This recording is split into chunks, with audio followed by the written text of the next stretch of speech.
Okay. Good morning, everyone. Welcome to Living in the Light. Let's begin with a prayer.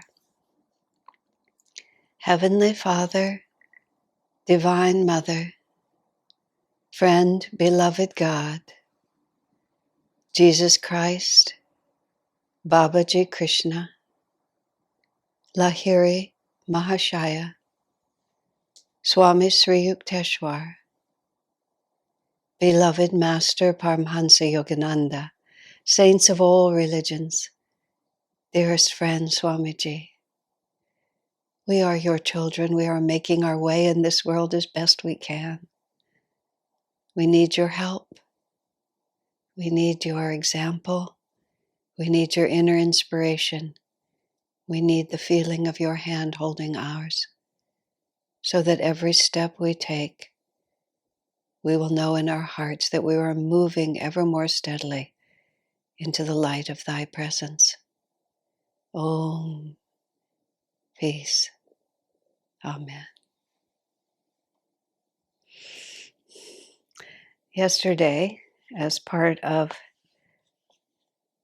the discussion, I remembered and I described this whole situation with Swamiji many years ago when he was a young monk in SRF.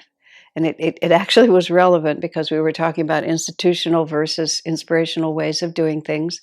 And I was talking about self-realization fellowships, inclination, the leadership at that time. This was after Master died, so this was in the 50s, that they had an inclination to look around, especially at the Catholic Church, at the way things were done, and then consider whether that was the way they wanted to do them, more often following along with that path instead of blazing a different path.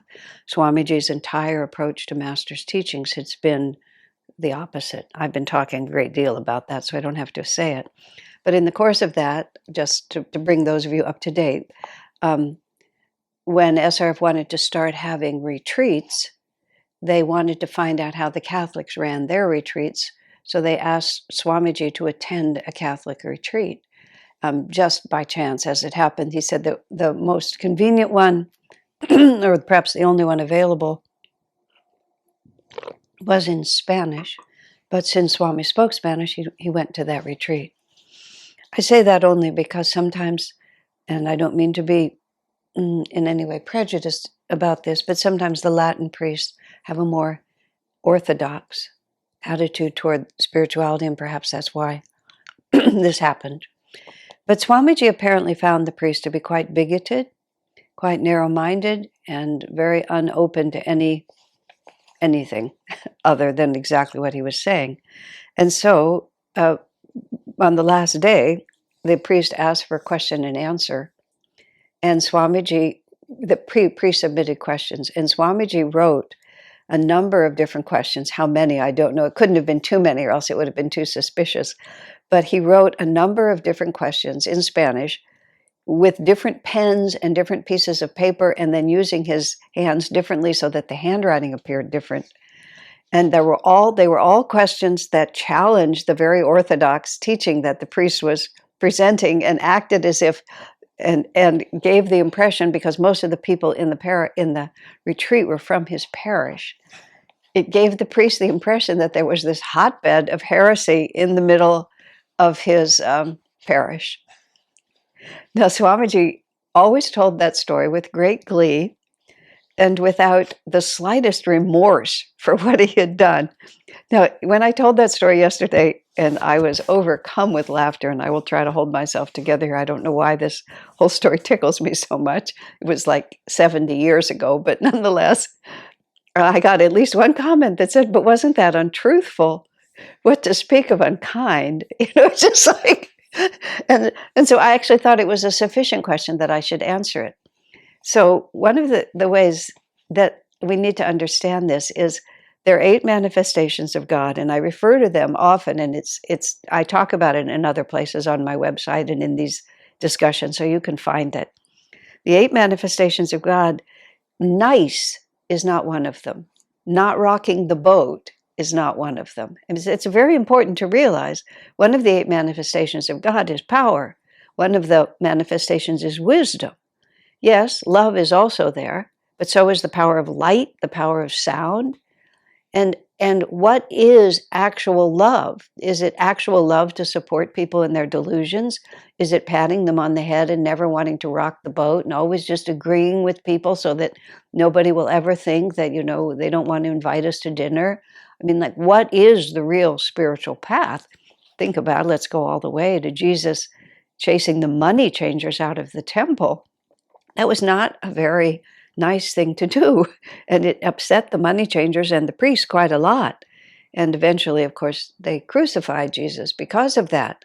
So he put himself forward with a great deal of power and a great deal of wisdom, and I will say, with a great deal of love. Why did he do that? Because he was watching them make a travesty of their own spiritual lives, and this was not good for them. He could see that they were doing something that was not helpful for them, and he wanted to awake them from their delusion. Of course, the force fought back, the shadow force fought back, and temporarily seemed to affect the light. But 3 days after he was crucified, Jesus was risen. So the shadow was really pretty puny compared to the power of light, which is one of the manifestations that Jesus put forward. Now, I don't think Swami faking those questions in Spanish for the priest was equivalent to driving out the money changers. I mean, let's be realistic here. But the way Swami talked about that priest, and he never really elaborated a lot, but whatever that priest was doing, I think Swami found it profoundly offensive. Not personally, but just not right. Perhaps the way he was treating his parishioners, maybe the implications of his teaching. Swami never elaborated, but it was quite clear that he felt that strong medicine was needed, and that it wasn't a time just to coddle this man because he was enjoying his delusions. Swami's way of trying to instruct the priest was indeed quite clever and quite indirect, because I'm certain Swami knew that any direct confrontation or conversation with the priest would be entirely futile. I mean, you would say, why didn't he just say something? Well, first of all, we don't know that he didn't. But Swami was a master at knowing what would be effective. His relationships to people were not, I have something I have to say, you need to listen to my truth, I want to have my voice too. He had none of that. He was perfectly content in perfect silence and perfect solitude. So there was no compelling inner need. But he had been put there, and the only thing I can say, and I just have to say it simply, he must have felt that God wanted him to do it, because he wouldn't have done it just to be spiteful. He must have felt that some kind of an inroad into that man's consciousness was required, which puts us on that edge, which can be a slippery slope, but is still a fact, which is the difference between truth and fact, which is what Swami did was truthful. It was truthful because it was necessary in order to at least give this man the opportunity to try to expand his understanding. For some weird reason, he had the karma to have Swami in his retreat, which in and of itself took a lot of doing just to get Swami to that position. And the fact was that Swami wrote all those notes, but he didn't say he didn't. I mean, I know we are splitting hairs. That's what I mean. It's a slippery slope here a little bit. And the ends justify the means can be extremely misused and be self-serving. But it's also true that sometimes it isn't exactly factual in the sense that those notes appeared to be from different people, and that was a deliberate deception on Swami's part. Didn't mean that what he was doing wasn't truthful. So it's worth considering. Now, I've used the phrase multiple times that I reverse engineer when it comes to Swamiji. I look at what he does, assume he has a good reason. This is based on decades of experience of Swamiji. Assume he has a good reason and then try to figure it out after that.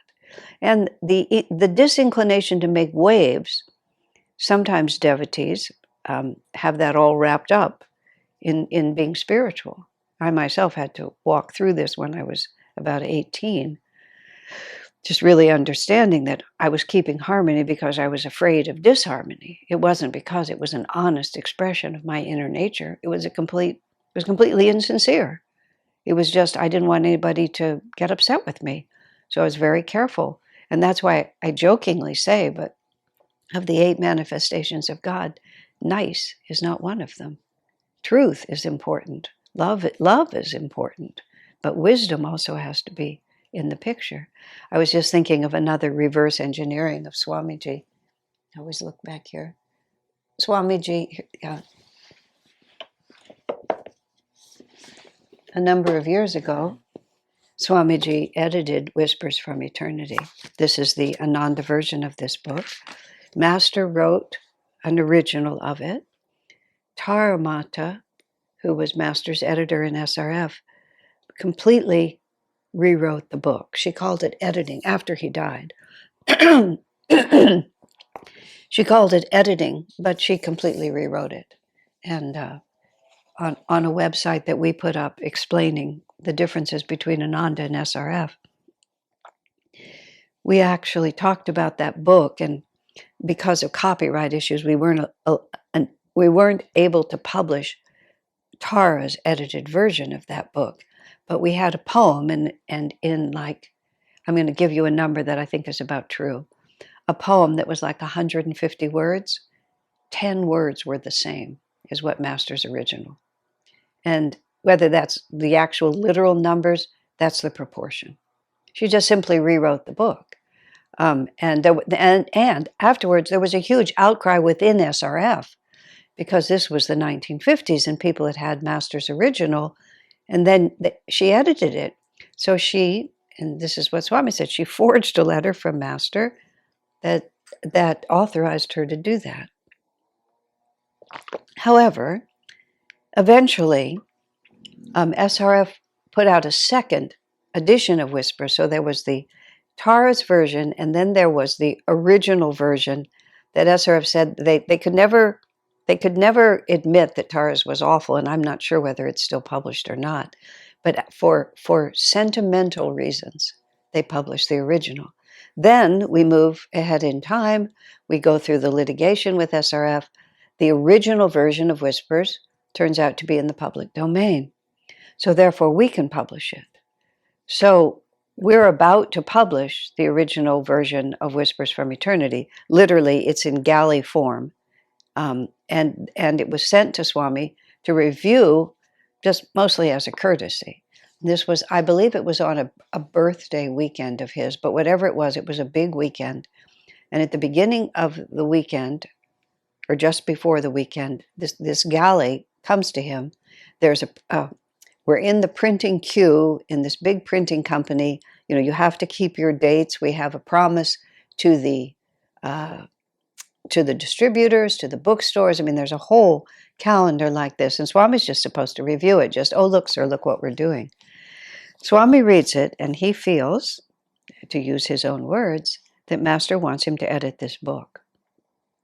And he actually begins to feel that the little bit of a conversation that he'd been part of with Tara Mata and Master about that book needing editing, Swami felt that had really been for him, not for her. Not, Master's not here, we can't verify it, we have Swami's word on it. So Swami had to get the book done really quickly because of all the promises that were made, even though he had all these commitments. I often joke that I tend to helicopter in at critical moments, and I had helicoptered in. So he starts hand editing the galleys of this Whispers from Eternity, and I start typing it for him. So, he's working late, I'm working late. We're just typing this book up to get it done in 2 or 3 days, which was a lot. And he did a lot of editing. I mean, if you looked at the pages, if you compare what's in this book with the other book, that he made a lot of changes to the book. What he felt, but not like Tara did. What he did, as he put it, he said, in his exuberant devotion, Master just mixed so many images, and we would sort of joke, you start out gazing in the heart of a flower, and then suddenly you're soaring on the wings of an eagle who delivers you into a submarine, and you dive deep into the ocean, all in the course of one Whispers. Now, that was a slight exaggeration, but what Swami did is he clarified the images. He just clarified it so that from start to finish you could follow it. And he edited almost every one. Swami himself described the experience of editing was very unusual for him. Well, not unique, but unusual, because he'd had that experience with others of Master's writings. He said he would just look at the words, the page, and he knew exactly what it was supposed to be. And he would just go through and write it, just write it like that, and then go on to the next one. And but he was working so hard. He said he had a dream, and in the dream there were all these little dots that were all these little words, and this pencil just kept moving through all these like this. He was just, because in between there were hundreds of people visiting. It was a huge weekend, and I don't remember now what it was, but it was a big event. So in between every event, he was in his apartment and he was working on this thing, and I was sitting there typing and then staying late to type. He was editing faster than I could type, because also it was a little hard to follow.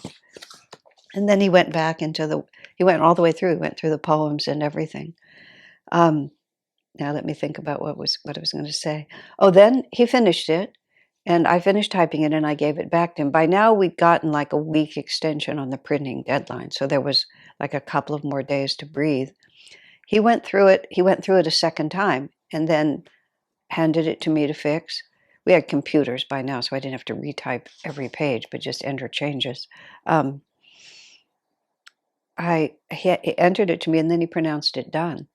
Now, Lakshman, who has worked with Swami for a long time on his writing, he thought it was extremely dangerous to send this off to the printer after Swami had only gone over it one time, because he would go over things 10 or 12 times. And Lakshman felt that if we committed ourselves to printing it at this point, it would just be a matter of hours before we'd have to reprint the whole thing, which had in fact happened when we printed too fast.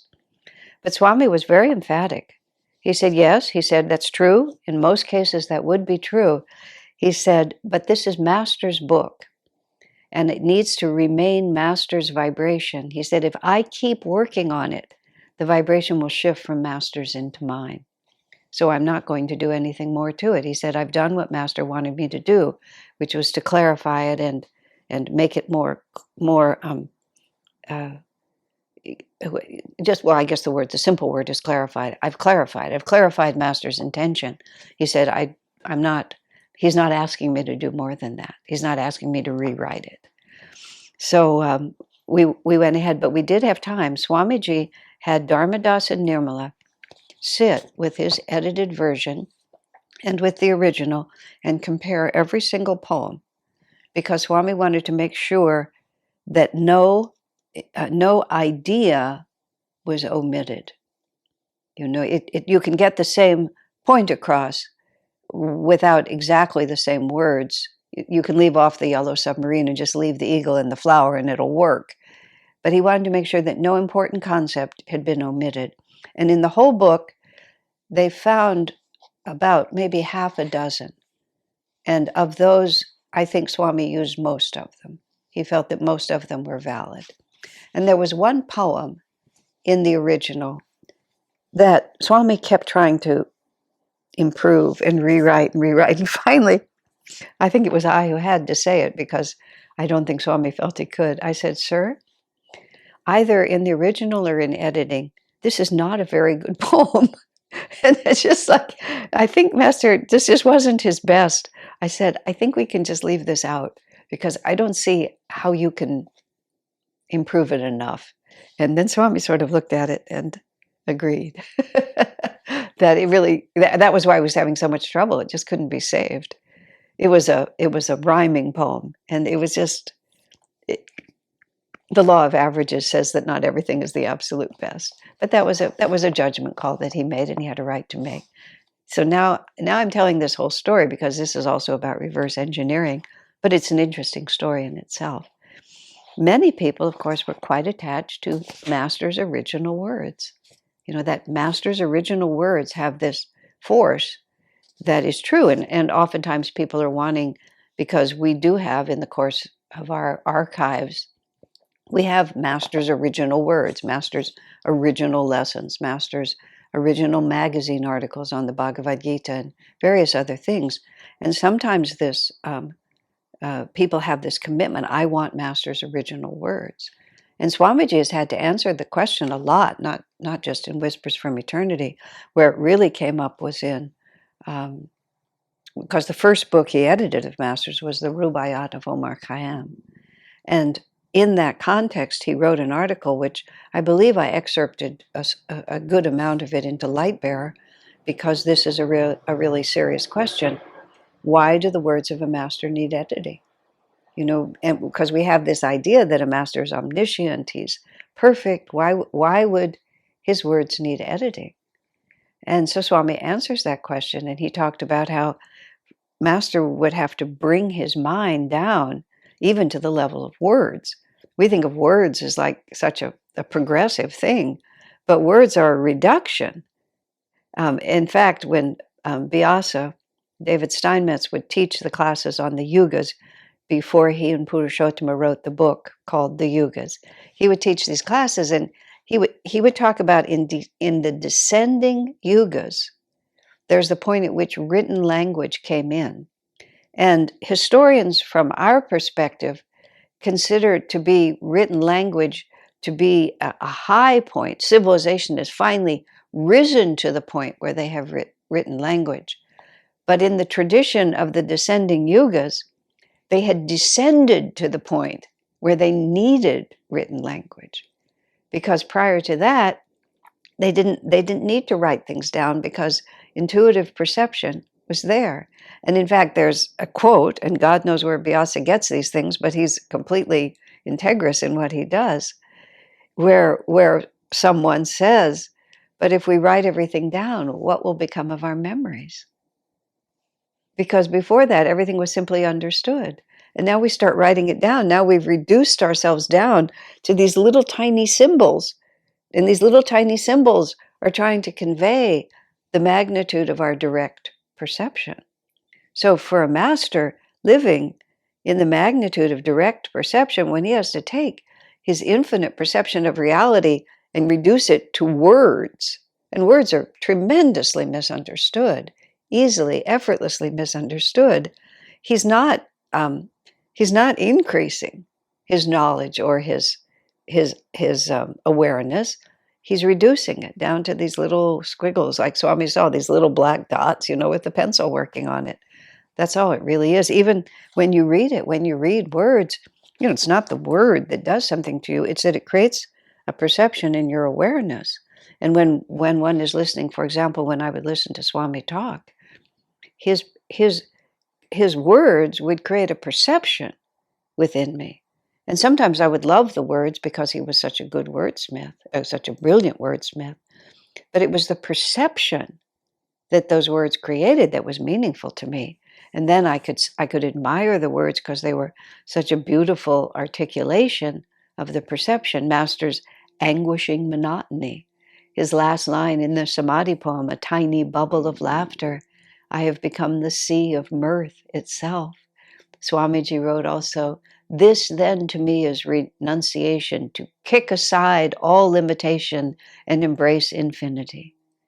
I mean, that just tells you what true renunciation is this enormous expansion. Beautiful articulations. But it's the feeling of freedom of that last remark of Swamiji's or delight, a tiny bubble of laughter.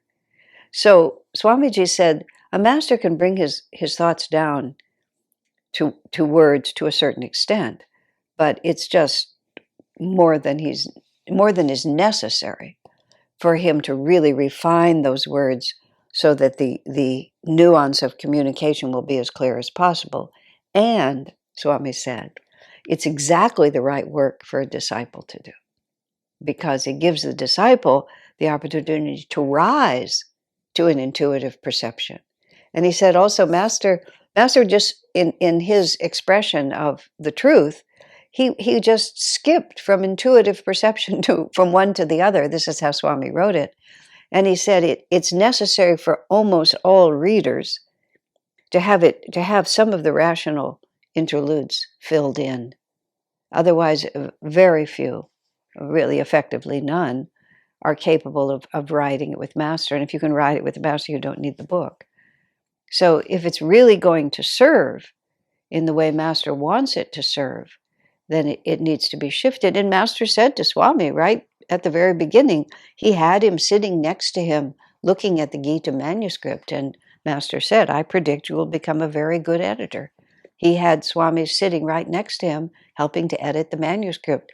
In the course of the litigation, we actually were looking at the original typed pages of Master's Gita commentary, and you could see Swami's handwriting. There were notes that Master asked him to put, and then they would discuss it and they would work on it together, because that's how it happens. So when there was, and that's why, as a rule within Ananda, and Swamiji was, even though you would think once all the original writings were available that Swami would want to publish book after book, but he said no, he didn't really feel that's what Master wanted, and that he didn't really think it was fair to put it out to the public as Master's writings. He didn't think it truly represented Master, and he felt that most people would not gain as much from it as they thought they would. It's not like we're trying to hide it from everyone, and now with the internet you can find anything anywhere that you want. But the helpful interpretation of an in-tune disciple, or the helpful clarification of an in-tune disciple, is Swamiji said, really what Master's intention was. And as I said, there's nothing wrong with those unedited writings. There's nothing that has to be hidden. It's just, it's more clear if Swamiji works on it, which is why I myself always work through the books that Swami's put his hands on, even the Wisdom series of Yogananda, which is Master's original writings. But while he was living, now it's being done, of course, without Swami, through Anandi, who was trained by Swami. But, she changes it as little as possible, but she just clarifies as necessary.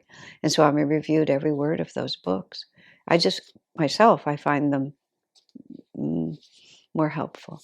But when this book came out, and people were upset about it, now this is in the last 2 minutes, I'm going to actually get to where I was going with this. I just said to people, I said, what you're really asking is whether Swami has a right to do this. And when Swami tells us that Master wanted him to do this, is that true? So it just becomes like that. I like to take things down to what the real issue is. It's like either and you don't have to. You don't have to feel that Swami was authorized to do it. And you don't even have to like his editing. That's a different question.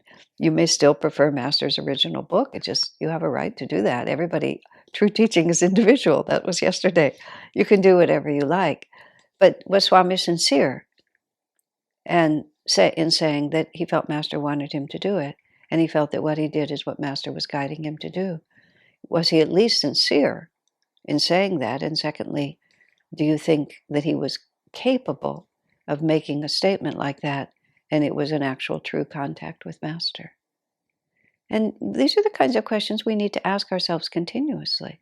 Here I am. I present Swamiji with unequivocal commitment to him, but I've earned the right to do that. That unequivocal commitment is not it's not an institutional position. I was holding it before anything was happening. It's just my position because of my experience. And I put it forth boldly because many people feel the same way, but may not have as much confidence in their intuition. So I'm trying to say, as it happens, I feel the same way. So, maybe it's worth exploring. Maybe it's worth considering. It certainly has worked well for me.